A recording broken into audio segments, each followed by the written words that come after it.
What's good, everyone? Welcome back to Slept on Money, the channel where we cover the stories the financial world hoped you'd never find out about. And today's story?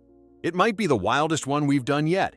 There's a $9 billion company that paid college kids to fake getting rich on camera. Over 1,000 videos, hundreds of millions of views, and millions of people believed every single second of it. This is the Polymarket scandal, and by the end of this video, you're going to understand exactly how it happened, who got hurt, and why nobody with the power to stop it is actually going to do anything about it. Let's get into it. Polymarket launched as what a lot of people called the future of information, a crypto-powered prediction market where you could place real money bets on real-world events, elections, wars, natural disasters, whether a sitting president would say a specific word in public, and the entire thing ran on a public blockchain, meaning every single trade was permanently recorded and auditable by anyone on Earth at any time. That was the pitch. Total transparency, no middleman, no manipulation. A financial platform so honest, it didn't even need to ask you to trust it. Because you could verify everything yourself, right there on the blockchain, anytime you wanted. And in 2024, that pitch hit different. Because Polymarket became the go-to platform for betting on the presidential race between Trump and Harris, with over $3.3 billion wagered. On that single election, $3.3 billion on one event, people were glued to it. Financial media was citing it like it was gospel. Political analysts were refreshing it every 5 minutes. And suddenly, Polymarket wasn't just a crypto betting site anymore. It was being treated like the most accurate real-time read on reality. That existed anywhere on the internet. Serious money followed fast. In October 2025, Intercontinental Exchange, the financial giant that literally owns the New York Stock Exchange, invested up to $2 billion into Polymarket, valuing the company at $8 billion. By February 2026, that valuation had already climbed to $9 billion. This was not some fringe crypto experiment running out of somebody's basement. This was Wall Street money, institutional credibility, and a company that genuinely looked like it was on the verge of becoming one of the most powerful financial platforms ever built. So here is the question that changes everything. If the platform is that transparent, that credible, that trusted, why on earth did they need to lie to grow it? Because that's exactly what they did. Starting sometime around late 2025, Polymarket quietly went out and hired a network of mostly college-aged social media creators. Not financial experts, not professional traders, just regular young people with cameras and TikTok followings, and paid them to film videos of themselves winning massive bets on the platform. A student turning $1,000 into $100,000. Someone hitting a life-changing payout on a political outcome nobody else saw coming. These videos spread across TikTok like absolute wildfire in early 2026. Millions of views, packed comment sections full of people saying things like, "I need to get on this." And bro, this is how people are actually building wealth right now. It looked real, it felt real, and that was the whole point. And then the Wall Street Journal started pulling the thread. What their investigators found, after reviewing more than 1,100 TikTok videos from 10 different creators, posted between December 2025 and mid-May 2026, was that not one single dollar shown in any of those videos was real. Not one. Every win, every payout, every shocked reaction to a massive return, all of it was staged on fake copycat websites built to look pixel for pixel identical to the real Polymarket platform. Convincing enough to fool literally anyone watching, but completely disconnected from the actual blockchain where real money moved. Think about that for a second. The entire marketing campaign for a company whose core selling point was blockchain transparency was built on fake websites that had zero connection to any blockchain at all. Take the video that a lot of people remember, a college-aged student placing a $1,000 bet that Donald Trump would say the word McDonald's publicly sometime that month, and walking away with $100,000 in profit. The comment section went crazy. People were screenshotting it, reposting it, treating it like proof that anyone with a good read on Trump's behavior could get rich on this platform.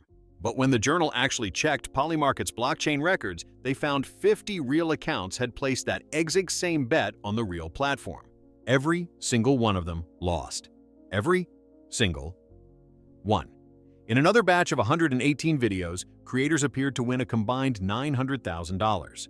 If those same bets had been placed for real on the live platform, those same people would have lost over $166,000. They weren't showing you how to win. They were showing you the mirror image of losing, dressed up as a highlight reel, engineered to look like opportunity, and pumped directly into the algorithms of young Americans who were already desperate to find a way to get ahead financially. And here is where this story stops being about fake ads and starts being about something way, way more serious. Because while Polymarket was producing fictional winning videos for TikTok throughout late 2025 and into 2026, something else entirely was happening on the actual platform that federal prosecutors and military investigators across multiple countries were quietly starting to close in on. In January 2026, a brand new Polymarket account, zero trading history, created out of nowhere, placed $30,000 on Venezuelan President Nicolás Maduro being removed from power before the end of that month. Hours later, the Trump administration conducted a military raid and captured Maduro. That account cashed out $400,000 overnight. A U.S. Special Forces soldier was later arrested and charged with using access to classified military planning information to bet on the very operation he allegedly helped plan and carry out. Let that sink in. Then came the Google engineer.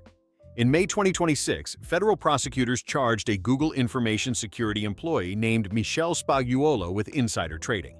Accused of using confidential internal company data about what millions of people were actively searching for in real time to place targeted bets on Polymarket and pocket over $1.2 million.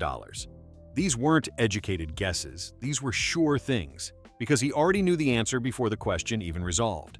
And then there's the Israeli Air Force. And I need you to stay with me here because this part sounds like something straight out of a Netflix series. During what became known as the 12-Day War in 2026, multiple members of the Israeli Air Force were interrogated or formally indicted for allegedly placing bets on the precise timing of their own military strikes against Iran on Polymarket. One officer shared classified strike information with a colleague. Together, they walked away with $244,000. And during that officer's interrogation, he said something that should genuinely stop you in your tracks. He told investigators the entire squadron is on Polymarket. The entire Air Force is betting, soldiers, betting on their own wars, using classified information on an offshore platform that U.S. regulators had already tried to shut down years earlier. And it still didn't stop there. Journalists covering these events in early 2026 started getting harassed and directly threatened by Polymarket users, trying to pressure them into changing their reporting to swing how the markets resolved. Real reporters getting real threats because someone's bet money was riding on what they published next. Reporters Without Borders formally condemned it. And then this week, June 2026, right in the middle of all of this already being everywhere in the news, Polymarket confirmed that hackers had breached the platform through a third-party vendor, injected malicious code into its website, and stolen funds directly out of users' wallets. Real money, real people, gone. The same week, the fake ad scandal was all over financial Twitter. Now zoom out for a second because the regulatory side of this story is the part that should genuinely make you mad. The CFTC, the one federal agency with direct authority over prediction markets, fined Polymarket $1.4 million back in 2022 for running an unregistered betting market and ordered them to stop targeting U.S. users. Polymarket's response was to reincorporate in Panama, set up what is reportedly a shared law office as their official headquarters. The same office that also worked with FTX, by the way, and keep right on targeting American users through offshore markets accessible through a VPN. In January 2026, they finally got a restricted CFTC license for a U.S. regulated platform, but that version is invite-only and only works on an iPhone. So almost everything, the insider trading, the fake influencer campaign, all of it, happened on the unregulated offshore version that technically wasn't even supposed to be available to Americans in the first place. And when journalists asked whether the CFTC or the FTC planned to investigate any of this, both agencies declined to comment.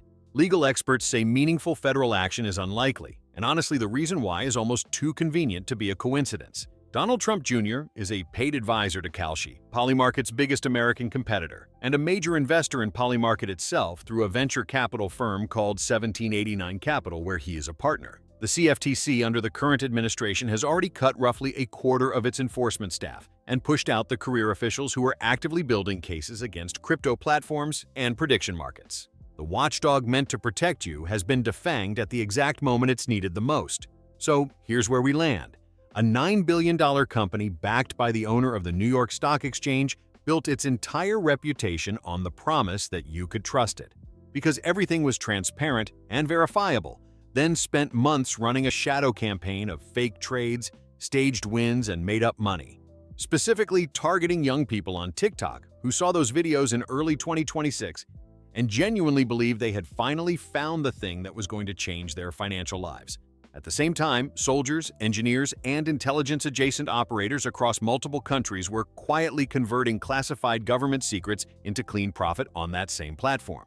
And the people who got hurt most were the ones who could afford it least. Everyday people who trusted what they saw on their screens, made real bets, and lost. While the house was running a completely different game behind the curtain the whole time. That's the real Polymarket story.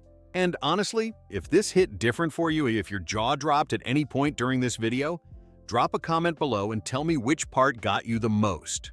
Because I read every single one and I genuinely want to know. And if you're new here and you made it to the end of this, you already know what we're about. So subscribe for more videos like this because we are just getting started.